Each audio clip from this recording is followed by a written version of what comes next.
वन्देऽहं श्रीगुरु श्रीयुतपदकमलं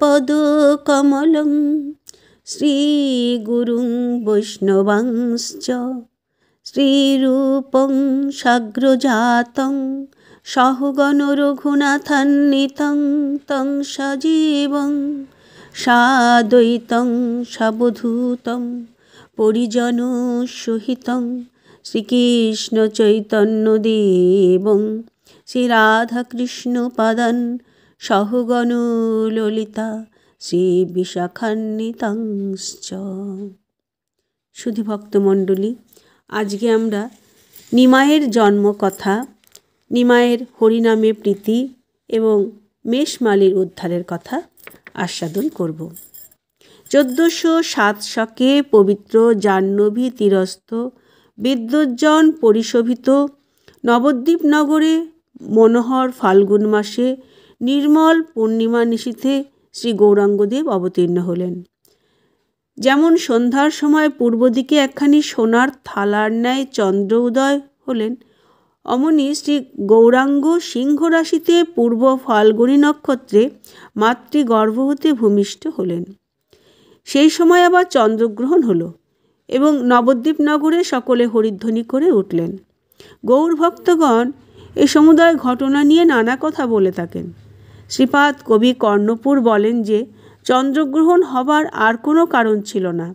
বিধি দেখলেন, যখন অকলঙ্ক চন্দ্রস্বরূপ শ্রী গৌরাঙ্গ উদয় হলেন তখন আর সকলঙ্ক চন্দ্র তার আর প্রয়োজন নেই। এই বোঝাবার নিমিত্ত বিধির ইচ্ছাক্রমে রাহু চন্দ্রকে গ্রাস করল। অন্য কেউ বলেন যে যখন শ্রী গৌরাঙ্গদেব অবতীর্ণ হলেন সেই মহাব্যাপার ঘোষণা করবার নিমিত্ত গ্রহণ হলো। যেহেতু গ্রহণ হলে লোক মাত্রই হরিধ্বনি করবে।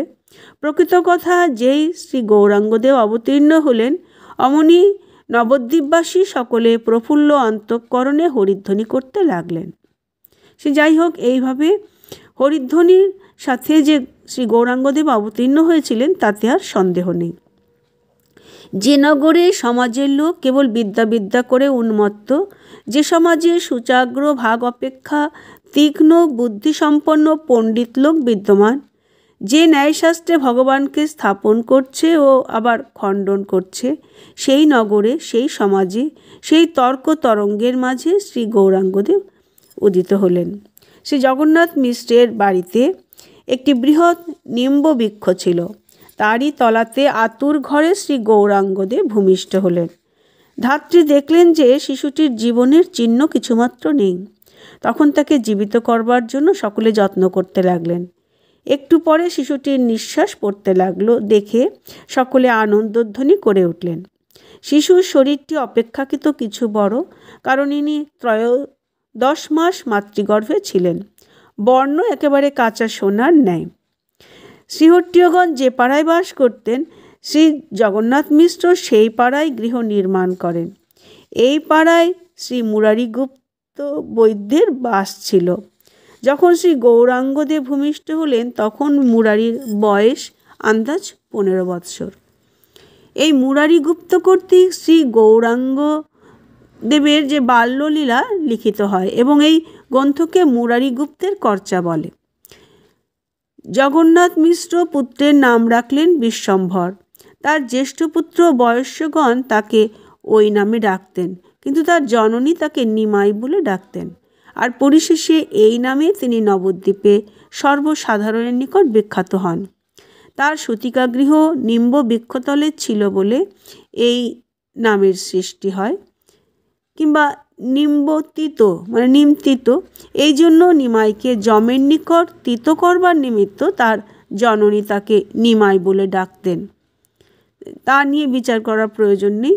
ভক্তগণ তার গৌরাঙ্গ কি গৌর নাম রেখেছিলেন, তার সর্বশেষের নাম শ্রীকৃষ্ণ চৈতন্য।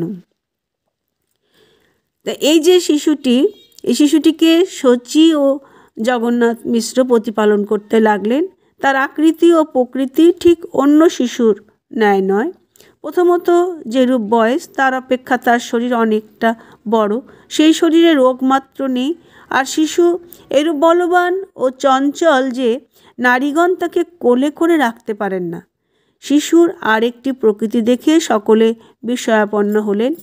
শিশু স্বভাবে যখন রোদন করে তখন হরিনাম শোনালেই চুপ করে। অন্য রমণীর কোলে আঙিনায় নিমাই রোদন করছে। শচীরানী ঘরে রন্ধন করছেন। রমণী নিমাইকে থামাতে পারছেন না। তখন শচীমা তাকে ডেকে বলছেন, তুই হরি হরি বল, ছেলে এখনই থেমে যাবে। বাস্তবিক তাই হতো। রোরুদ্যমান শিশু সঙ্গীত যন্ত্রের ধ্বনি শুনলেই যেরূপ চুপ করে, হরিনাম শুনলে রোরুদ্যমান নিমাই সেরকম অমনি চুপ করত। এদিকে নিমাই কোলে থাকবে না, নেমে পড়বে। তখন হামাগুড়ি দিতে শিখেছে। কোল হতে নেমে জানুযোগে দ্রুত গতিতে চলবে। অন্যমনস্ক হলেই কোথায় পালাবে ঠিক নেই।